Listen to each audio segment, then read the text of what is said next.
नेपरा ने कराची वालों पर बिजली गिरा दी। के इलेक्ट्रिक के लिए बिजली 9 रुपए 66 पैसे महंगी करने की मंजूरी दे दी। ये इजाफा मई की माहाना फ्यूल एडजस्टमेंट के मद में किया गया है। आपको खबर से आगाह कर रहे हैं कि नेपरा की जानिब से कराची वालों पर बिजली गिराई गई है।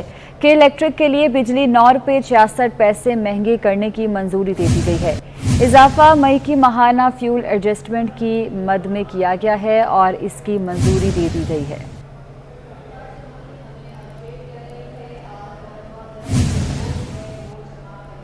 वफाकी हुकूमत ने IMF की एक और शर्त पर अमल दरामद की तैयारी कर ली है। ज़राए के मुताबिक वफाकी काबीना बिजली का बुनियादी टैरिफ 7 रुपए 91 पैसे फी यूनिट बढ़ाने का जायजा आज लेगी।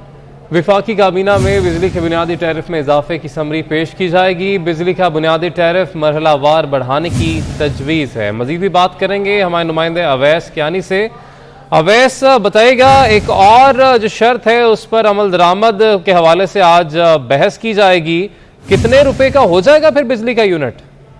देखिए, ये बहुत ही अहम आपका सवाल है। उसकी वजह ये है कि आज चूंकि मंगल को कैबिनेट होती है, लेकिन आज जो कैबिनेट का खुसूसी इजलास बुलाया गया है, इसमें सबसे अहम और सबसे बड़ी खबर जो है वो ये है कि आया वफाकी काबीना बिजली का जो बुनियादी जो टैरिफ है 7 रुपए 91 पैसे फी यूनिट उसको बढ़ाने की इजाजत देती है या नहीं।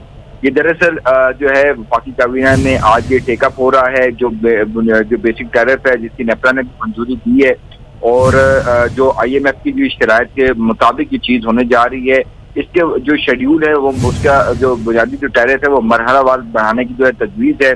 जुलाई से बिजली 3 रुपए 50 पैसे फी यूनिट महंगी करने की प्रपोजल है। उसके साथ अगस्त से बिजली मजीद 3 रुपए 50 पैसे फी यूनिट महंगी की जाएगी और अक्टूबर से बिजली का बुनियादी टैरिफ 91 पैसे फी यूनिट जो है वो बढ़ाने की जो है प्रपोजल है। बिजली की कीमत में कितना और कब इजाफा होना है, फैसला आज वफाकी काबीना में बहस के बाद होगा। नेपरा ने बिजली का बुनियादी टैरिफ बढ़ाने का फैसला वफाकी हुकूमत को भिजवाया था, लेकिन याद रहे कि इससे पहले भी के इलेक्ट्रिक का जो टैरिफ में इजाफे का जो है वो समरी मुस्तरद की वफाकी काबीना में। लेकिन ये जो एक अहम जो बुनियादी टैरिफ का जो 7 रुपए 91 पैसे का मामला है, ये आज वफाकी काबीना ने इसका फैसला करना है कि आया ये पास ऑन करना है आवाम पर या इसको होल्ड करना है। इसका फैसला अब से कुछ देर बाद वफाकी काबीना का खुसूसी इजलास शुरू होने वाला है 2:30 बजे के करीब, उसमें इसका फैसला। ठीक है वैसे आप हमें इस हवाले से अपडेट कर रहे थे, बहुत शुक्रिया आपका। अपने नाज़रीन को खबर दे रहे हैं कि एक और बिजली बम जो है वहाँ पर गिर सकता है, क्योंकि आज के होने वाले काबीना के इजलास में जो बेसिक टैरिफ है उसमें इजाफे की मंजूरी दिए जाने का इम्कान है। मुल्क में बिजली का शॉर्टफॉल 7,919 मेगावाट तक पहुंच गया है। शॉर्टफॉल में इजाफे से मुख्तलिफ इलाकों में 14 घंटे तक लोड शेडिंग जारी है। पावर डिवीजन के मुताबिक बिजली शॉर्टफॉल 7,919 मेगावाट, जबकि बिजली की मजमूई पैदावार 21,081 मेगावाट है। मुल्क में बिजली का शॉर्टफॉल 7,919 मेगावाट तक पहुंच गया है। शॉर्टफॉल में इजाफे से मुख्तलिफ इलाकों में 14 घंटे तक लोड शेडिंग जारी है। पावर डिवीजन के मुताबिक बिजली शॉर्टफॉल 7,919 मेगावाट, जबकि बिजली की मजमूई पैदावार 21,081 मेगावाट है।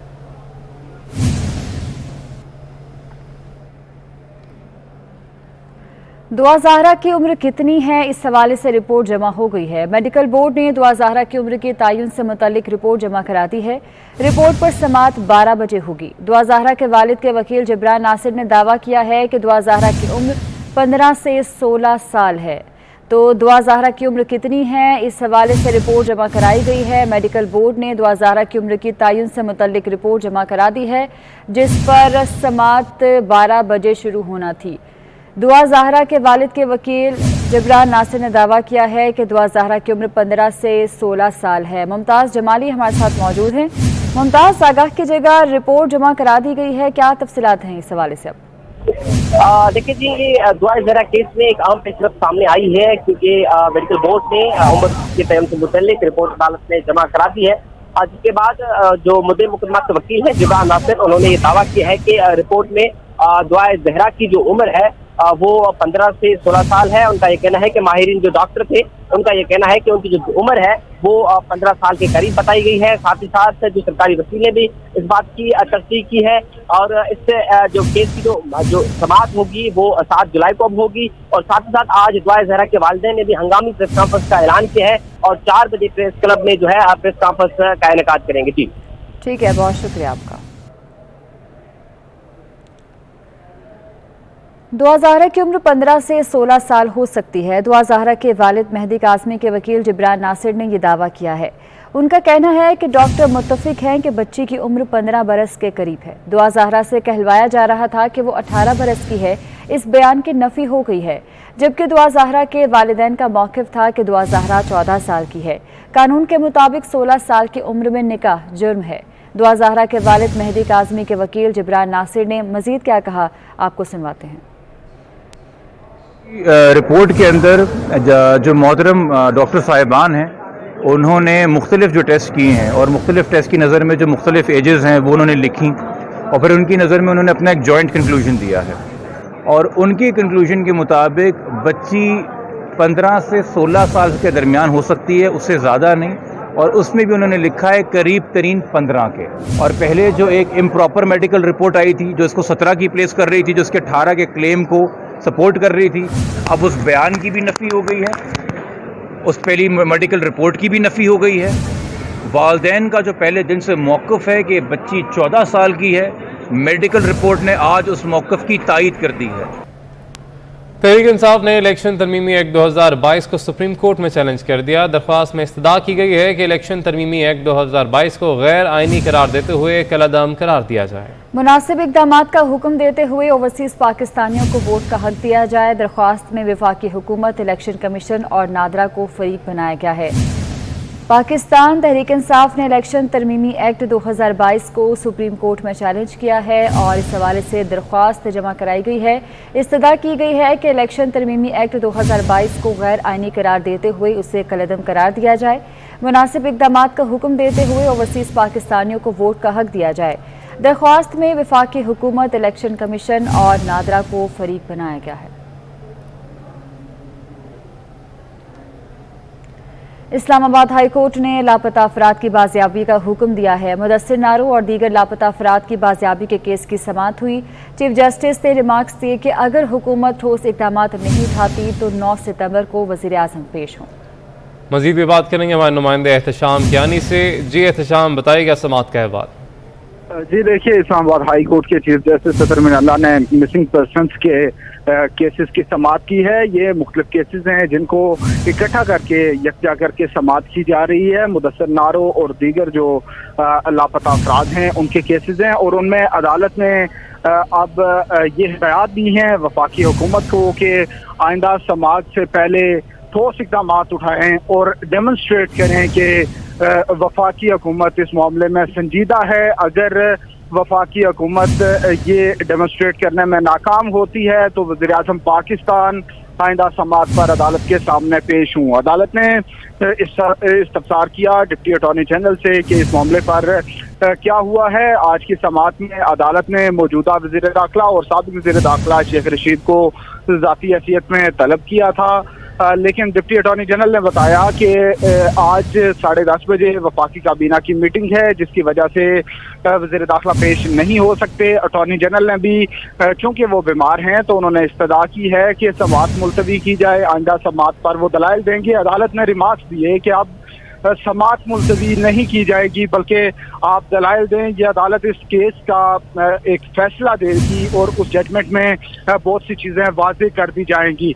लेकिन ये मुसलसल इस्तदा की गई कि एक मौका और दिया जाए क्योंकि वफाकी हुकूमत जो मौजूदा वफाकी हुकूमत है वो इस मामले पर बहुत संजीदा है। अदालत ने रिमार्क दिए कि ना पिछली हुकूमत और ना ही ये हुकूमत इस मामले को संजीदा ले रही है, इसलिए अदालत ने अब ये फैसला किया है कि इस मामले पर एक जजमेंट दी जाएगी। तो वफाकी जानिब से बार बार ये इस्तदा की गई तो अब अदालत ने ये रिमार्क्स दिए हैं कि आइंदा समाअत तक ठोस इक़दामात उठाए जाएं, वरना वज़ीर आज़म पाकिस्तान ज़ाती तौर पर 9 सितंबर को अदालत के सामने पेश हूँ। जी बहुत शुक्रिया, आपने अपडेट किया। लाहौर हाई कोर्ट ने जमींदारों को बड़ा रिलीफ दे दिया है। लाहौर हाई कोर्ट ने ज़र इनकम टैक्स की वसूली ताहुक्म सानी रोक दी है। अदालत ने तखमीना लगाए बगैर ज़र इनकम टैक्स की वसूली पर अमल दरामद रोक दिया है। अदालत ने पंजाब हुकूमत समेत दीगर फरीकैन को नोटिस जारी करते हुए जवाब तलब कर लिया है। लाहौर हाई कोर्ट की जानिब से जमींदारों को बड़ा रिलीफ दिया गया है। मलिक अशरफ से तफसीलात जानते हैं। जी मलिक अशरफ, बताइएगा इस रिलीफ के हवाले से मजीद। जी बिल्कुल, लाहौर हाई कोर्ट के जिम्मेदारों के लिए एक बड़ा रिलीफ सामने आया है कि लाहौर हाई कोर्ट ने तखमीना लगाए बगैर जिम्मेदारों से ज़री इनकम टैक्स की वसूली ताहुक्म सानी रोक दी है और फरीकैन को नोटिस जारी करते हुए जवाब तलब किया है। लाहौर हाई कोर्ट के जस्टिस शम्स महमूद मिर्जा ने ये हुक्म इम्तनाही जारी किया है, जबकि दरखास्त गुजारों की जानिब से मोहम्मद मोहसिन विर्क एडवोकेट पेश हुए और मोहम्मद मोहसिन विर्क एडवोकेट ने दलाल देते हुए मौक़िफ़ इख्तियार किया था कि ज़री इनकम टैक्स की वसूली बराह रास्त नहीं की जा सकती और सुप्रीम कोर्ट के फैसलों की रोशनी में पहले तखमीना लगाना ज़रूरी है और तखमीना लगाए बगैर बराह रास्त रिकवरी नहीं की जा सकती, जो कि ज़री इनकम टैक्स के एक्ट 1997 की ज़ैली दफ़ा 3B की खिलाफ वर्जी है। तो अदालत ने दरखास्त गुजार के वकील मोहसिन विर्क की दलाल सुनने के बाद हुक्म इम्तनाही जारी करते हुए फरीकैन से जवाब तलब किए हैं। जी ठीक है, बहुत शुक्रिया आपका। एहतसाब ब्यूरो में अहम तबादले हुए हैं। DG NAB Lahore major retired Shahzad Saleem की जगह मिर्जा सुल्तान मोहम्मद सलीम डीजी नैब लाहौर तैनात कर दिए गए हैं। डीजी नैब रावलपिंडी इरफान मंगी का तबादला कर दिया गया है। इरफान मंगी रिसर्च डिवीजन में तैनात हुए हैं। डीजी नैब बलूचिस्तान फरमानुल्लाह को डीजी रावलपिंडी तैनात किया गया है। कौमी एहतसाब ब्यूरो में अहम तबादले किए गए हैं। DG NAB Lahore major retired Shahzad Saleem की जगह मिर्जा सुल्तान मोहम्मद सलीम डीजी नैब लाहौर तैनात कर दिए गए हैं।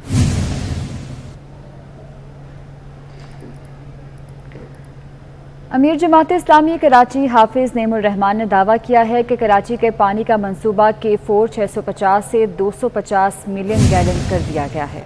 प्रेस कॉन्फ्रेंस में हाफिज नईम ने कहा कि वफाकी और सूबाई हुकूमतें कराची के पानी पर सियासत ना करें, कराची के पानी के कोटे में इजाफा किया जाए। मजीद उन्होंने क्या कहा, ये देखते हैं। स्टेशन के इश्यूज हैं या लाइनों का मसला है, उसकी रिपेयरिंग का और मेंटेनेंस का काम नहीं होता, जिसके नतीजे में ये लीकेज होती है और बहुत बड़ी लीकेज जिसमें से वो है जो टैंकर्स की सूरत में वो लोग के जिनके घरों में नलकों में पानी नहीं आता, वो लोग टैंकर से पानी खरीदने पर मजबूर हैं। हमारे पास इस वक्त 18-20 बड़ी बसें हैं जो आमतौर से मैयतों के लिए मैयत गाड़ी के तौर पर इस्तेमाल होती हैं। हम उसको रेन इमरजेंसी के तौर में कन्वर्ट कर देंगे और जो हमसे हो सकेगा उसमें फ्री सर्विस लोगों को फराहम करेंगे। K4 मंसूबा हमें पूरा चाहिए। 65 करोड़ गैलन योमिया यानी 650 मिलियन गैलन पर डे का ये मंसूबा है। ये जो डंडी मारी जा रही है, ये कराची पर का जो हक तलब किया जा रहा है और सारी पार्टियां इसमें मुलव्वस हैं, हमें पूरा पानी मिलना चाहिए। दूसरी बात यह है कि इलेक्ट्रिक का लाइसेंस कैंसिल करके इनका फॉरेंसिक ऑडिट किया जाए और मुख्तलिफ कंपनियों को इसमें इन्वाइट किया जाए। तीसरी बात यह कि अर्बन फ्लडिंग के इंतजाम किए जाएँ। हुकूमत पर एक और मुश्किल का पहाड़ टूटने को है। पेट्रोलियम मसनूआत की कीमतों में रिकॉर्ड इजाफा हुआ तो पंप मालिकान भी मुतालबात लिए मैदान में उतर आए हैं। पेट्रोलियम मसनूआत से वाबस्ता कारोबारी अफराद ने डीलर्स मार्जिन 6% ना होने की सूरत में मुल्क भर में पेट्रोल की फराहमी बंद करने की धमकी दी है। अब्दुल रहमान से तफसीलात जानते हैं। जी बताइएगा अब्दुल रहमान। यहाँ पर हुकूमत के लिए एक और बड़ा मसला पैदा होने को है कि ऑयल डीलर्स की जानब से एहतजाज की कॉल दे दी गई और कहा गया है कि यहाँ पर जिस तरह से पेट्रोलियम मसनूआत की कीमतें बढ़ रही हैं तो उनकी इन्वेस्टमेंट भी डबल से ज़्यादा हो चुकी है, तो अब उनको जो मार्जिन है वो पुराना दिया जा रहा है जो कि उनके जो अखराजात है वो पूरे नहीं कर सकता। तो कम अज़ कम उनका मार्जिन 6% तक किया जाए। हुकूमत ने जो वादा भी कर रखा है, अगर मार्जिन 6% नहीं होता तो वो शदीद एहतजाज करेंगे और यूँ मुल्क भर में जो पेट्रोलियम मसनूआत की यहाँ पर फ्राहमी है उसको बंद कर दिया जाएगा और कहीं पर भी पेट्रोल डीजल अवेलेबल नहीं होगा। इस सिलसिले में एसोसिएशन अहदेदारान की जानिब से बता दिया गया है कि यहाँ पर अब जो हुकूमत की जानिब से अगर कुछ उनके मुतालबात मंजूर हो गए तो ठीक है, वरना जल्द ही वो एक लायामल बनाकर पूरे मुल्क में जो पेट्रोलियम मसनूआत की फ्राहमी है उसको रोक देंगे। जी ठीक है, बहुत शुक्रिया आपका। मुशीर बराए अमरीकी सदर दिलावर सैयद ने लाहौर चैम्बर का दौरा किया है। अमरीकी सदर के मुशीर दिलावर सैयद ने लाहौर चैम्बर के अहदेदारान से मुलाकात की है। मुलाकात में लाहौर चैम्बर के सदर मियां नुमान कबीर, सीनियर नायब सदर रहमान अजीज़ चंद, नायब सदर हारिस अतीक और दीगर रहनुमा भी मौजूद थे। इस मौके पर अमरीकी सदर के मशीर दिलावर सैयद ने कहा कि अमरीका पाकिस्तान के लिए बड़ी एक्सपोर्ट मंडी है। पाकिस्तान और अमरीका के माबैन मौक़े से फ़ायदा उठाकर मईशत को बेहतर करना होगा। ईद में चंद रोज बाकी रह गए हैं, मगर लाहौर में पंजाब बैंक की 3 ब्रांचेस में हज़ारों पेंशनर्स की पेंशन और सरकारी मुलाजमीन की तनख्वाहें रुक गई हैं। 6000 से ज़ायद बैंक अकाउंट ब्लॉक हो चुके हैं। अली अकबर हमारे साथ मौजूद हैं, उनसे तफसीलात जानते हैं। अली अकबर, बताइएगा क्या सूरत हाल है, क्या इक़दाम किए जा रहे हैं इसके पेश नज़र? जी बिल्कुल, अगर पेंशनर्स की बात करें तो ईद में चंद दिन बाकी रह गए और पेंशन के बाद सिर्फ उनका एक आमदन जो है वो सिर्फ उनकी पेंशन होती है। और बताया ये जा रहा है कि जो पंजाब बैंक है उसके 6000 से ज़ायद जो है मजबूत तौर पर अकाउंट ब्लॉक कर दिए गए हैं। लाहौर की 3 ब्रांचें हैं पंजाब बैंक की, टाउनशिप, वाल्टन और एजुकेशन यूनिवर्सिटी की ब्रांच है, जिसमें 6000 से ज़ायद पेंशनर्स के अकाउंट जो है बंद कर दिए गए। उसके साथ सरकारी मुलाजमीन जो है उनके अकाउंट भी ब्लॉक कर दिए गए और बैंक इंतजामिया की जानिब से कस्टमर को ये बताया जा रहा है कि उनके अकाउंट जो है वो अपडेट किए जा रहे हैं, जिसकी वजह से बंद है। लेकिन जो कस्टमर्स हैं, जब हमारी उनसे बात की तो उनका ये कहना है कि पिछला कई रोज से जो है उनको इसी तरह चक्कर लगाए जा रहे हैं और वो इंतहाई परेशान है, क्योंकि ईद के दिनों के अंदर जो है उन्हें पैसों की सख्त जरूरत है। उनकी जानिब से ये मुतालबा किया गया है कि जो मैनेजमेंट है, हाई मैनेजमेंट है, वो फौरी तौर पर इसका नोटिस किया और मसले को हल करवाया। ठीक है, बहुत शुक्रिया आपका।